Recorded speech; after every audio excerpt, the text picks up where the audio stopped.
여름에 여기 이사 오려면 거의 목숨을 바쳐. TV 주나? 새로운 스타일의 집이네.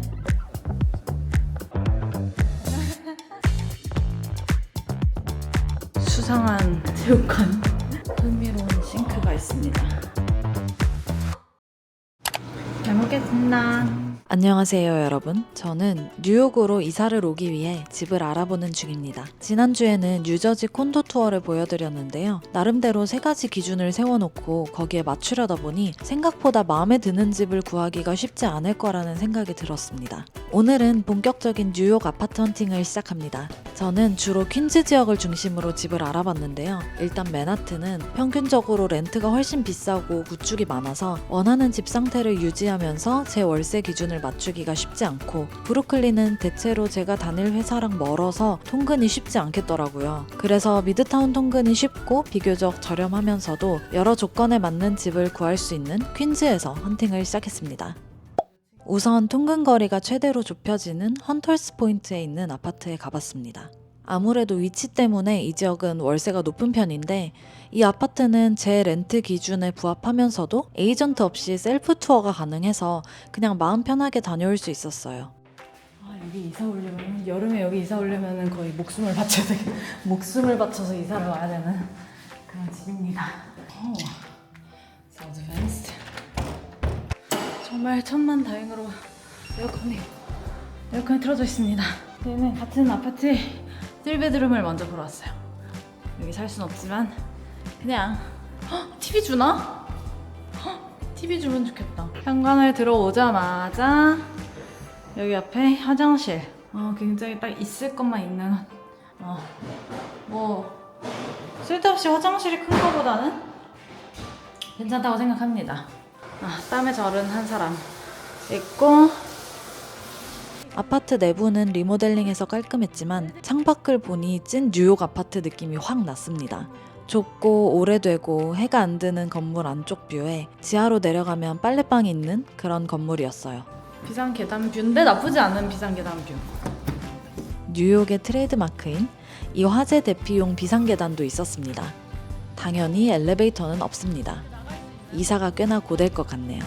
다음은 2층 더 계단을 타고 올라가면 있는 원베드룸 유닛으로 갔는데,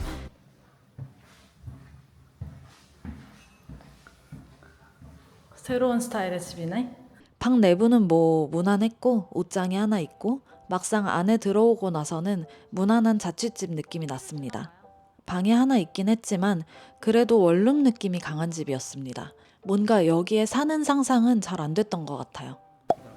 역시 맨하튼에서 좀 더 멀어져야겠다는 생각이 들어서 다음으로는 롱아일랜드 시티로 이동했습니다. 로비가 럭셔리했던 이 아파트는 약간 대학생들이 사는 기숙사 느낌? 투어를 해주시는 분도 에이전트라기보다는 기숙사 사감쌤 느낌이 많이 났던 것 같아요. 유닛 내부는 층고가 살짝 높고 깨끗했는데 냉장고나 식기세척기 등의 가전이 좀 간이로 준비된 느낌이 났고, 세탁기와 건조기가 있는 게 아니라 가져와서 설치할 수 있는 공간이 있었습니다.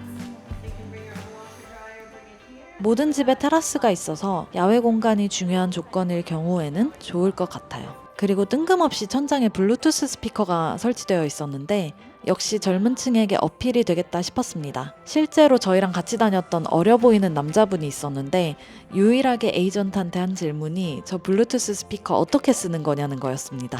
이 아파트가 또 하나 자랑하는 건 화려한 어메니티 리스트였는데요. 한 층을 거의 통째로 할애해서 체육관, 영화관 등 어메니티를 여러 가지로 제공하고 있었습니다. 다음으로 제가 온 곳은 더치킬스입니다. 로비에서부터 새 건물 냄새가 나는 깨끗한 곳이었는데 럭셔리 빌딩을 표방한 것에는 맞지 않게 피니시가 깔끔하지 않은 부분이 많았어요. 완전 새로 지은 아파트인데 저 벽에 페인트가 덕지덕지.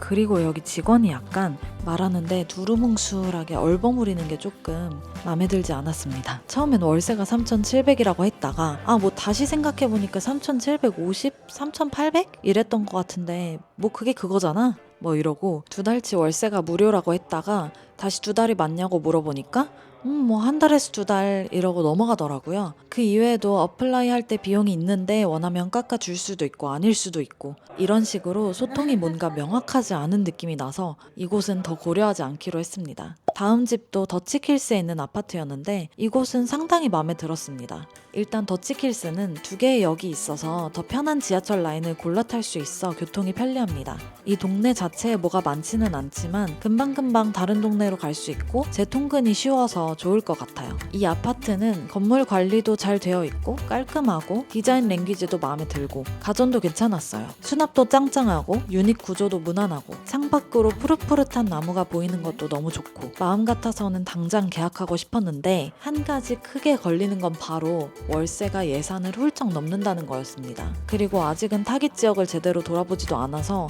섣불리 결정하는 건 아니라는 생각도 들었어요.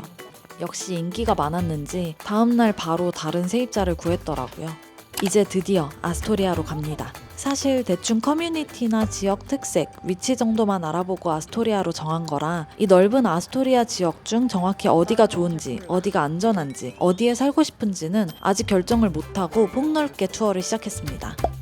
첫 번째 집은 아스토리아 블러버드 쪽에 있는 콘도였는데 에이전트 비용이 없고 렌트가 저렴한데 집이 깨끗했습니다. 수납이 엄청 많지는 않았지만 부엌 사이즈를 줄이고 거실 사이즈를 넓힌 느낌이라 부엌에 큰 비중을 두지 않는 저의 입장에선 나름 괜찮았던 것 같아요. 근데 나중에 알게 된 건데 아스토리아에서는 딱 이 아스토리아 블러버드 쪽 지역이 좀 쉐이디하고 위험하다고 하더라고요. 확실히 저렴한 데는 이유가 있었습니다. Basically, every way you turn your head, you're gonna have like some nice restaurants. We never go dine in Manhattan actually because here it's less expensive.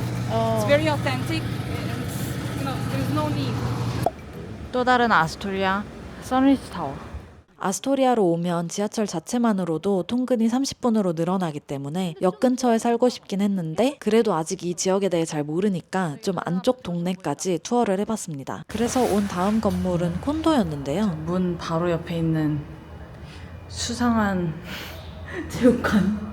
체육관 및 리징 오피스인 것 같은데?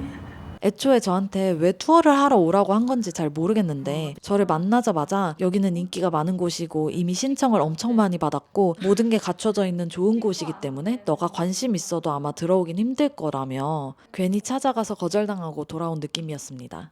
뭐 그래도 이쪽 동네까지 와본 거에 의미를 두기로 했어요. 다음은 브로드웨이 역 쪽으로 내려왔는데 대체로 아스토리아에서 맛집이 많고 이것저것이 많은 지역은 브로드웨이 역과 딘멀스 역 두 곳인 것 같아요. 브로드웨이 쪽은 좀 더 젊은 느낌인데 확실히 번화가와 가까워서 그런지 월세 기준 집이 작아졌습니다. 그래도 이 집은 새로 지어서 들어가면 첫 입주고 기본적인 건 다 갖춰져 있었습니다. 저 싱크대가 굉장히 기억에 남습니다. 굉장히 흥미로운 싱크가 있습니다.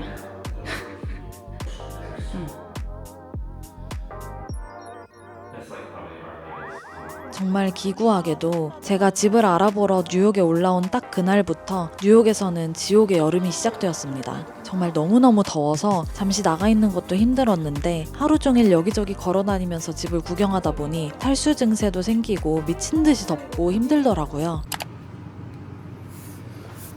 아니 어제까지 진짜 열심히 투어 다니고 오늘은 살짝 쉬는 날이었는데 하필이면 어제까지 34도를 달리다가 오늘은 엄청 시원해가지고 밖에 비도 오고 한 22도까지 떨어졌더라고요.